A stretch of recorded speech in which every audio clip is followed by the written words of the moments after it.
Behzad Shah उसी वक्त शाहीन से पारस की शादी की बात कर देते हैं और फैसला कर लेते हैं कि पारस का निकाह आफताब से ही होगा। जिसके बाद जब पारस को यह बात पता चलती है तो उसके होश उड़ जाते हैं। पारस फौरन अपने अब्बू के पास आती है और कहती है, अब्बू मैं यह शादी नहीं कर सकती, मैं अपनी जिंदगी में कुछ बड़ा करना चाहती हूँ। तभी बेहजाद शाह उसे समझाते हुए कहते हैं, बेटा मेरी खातिर यह रिश्ता मान लो। यह सुनकर पारस मजबूरी में अपने अब्बू की बात मान लेती है और आफताब से शादी के लिए हाँ कर देती है। उसी वक्त यह खबर वहाब दुरानी तक भी पहुंच जाती है। वहाब दुरानी गुस्से में मुस्कुराते हुए कहता है, पारस सिर्फ मेरी है और मैं उसे हर हाल में हासिल करके रहूंगा।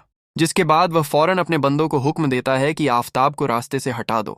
तभी अगले दिन आफताब पारस को शादी की शॉपिंग केन मार्केट लेकर जाता है। शॉपिंग खत्म करके जैसे ही दोनों बाहर निकलते हैं, अचानक वहाब दुर्रानी का एक आदमी आफताब पर गोली चला देता है। लेकिन उसी वक्त पारस आफताब के सामने आ जाती है और गोली पारस को लग जाती है। यह देखकर आफताब के होश उड़ जाते हैं और पारस वहीं जमीन पर बेहोश होकर गिर पड़ती है।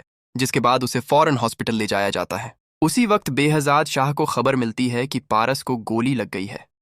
यह सुनकर वो फौरन हॉस्पिटल पहुंचते हैं।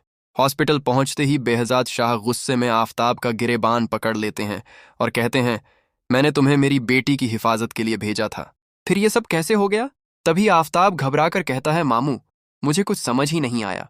पीछे से शाहीन आकर बेहजाद शाह का हाथ छुड़वाती है और कहती है, भाईजान फिक्र मत करें, जिसने यह हमला करवाया है वह जरूर पकड़ा जाएगा। मुझे तो शक है कि यह सब जवार ने करवाया है क्योंकि वह हमारी खुशियों से जलता है।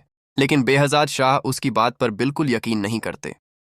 तभी डॉक्टर बाहर आकर बताते हैं, पारस का बहुत ज्यादा खून बह चुका है, फौरन ओ पॉजिटिव ब्लड की जरूरत है। जिसके बाद हॉस्पिटल में हर जगह ओ पॉजिटिव ब्लड ढूंढा जाता है, लेकिन कहीं भी नहीं मिलता। यह देखकर सब परेशान हो जाते हैं। अचानक जवार हॉस्पिटल पहुंच जाता है और कहता है, मेरा ब्लड ग्रुप ओ पॉजिटिव है, मेरा खून ले लीजिए, बस पारस मैडम की जान बच जानी चाहिए। तभी डॉक्टर फौरन जवार का ब्लड लेकर पारस को चढ़ा देते हैं। कुछ ही देर बाद पारस को होश आ जाता है।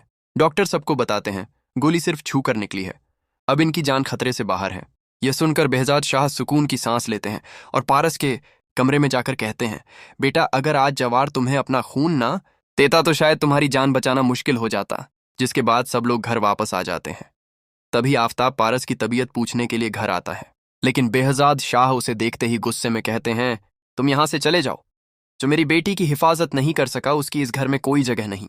दूसरी तरफ जवार इस हमले की तहकीकात शुरू कर देता है। तभी उसे पता चल जाता है कि पारस पर हमला करवाने के पीछे वहाब दुरानी का ही हाथ है। जिसके बाद जवार फौरन पुलिस को लेकर वहाब दुरानी के घर पहुंच जाता है।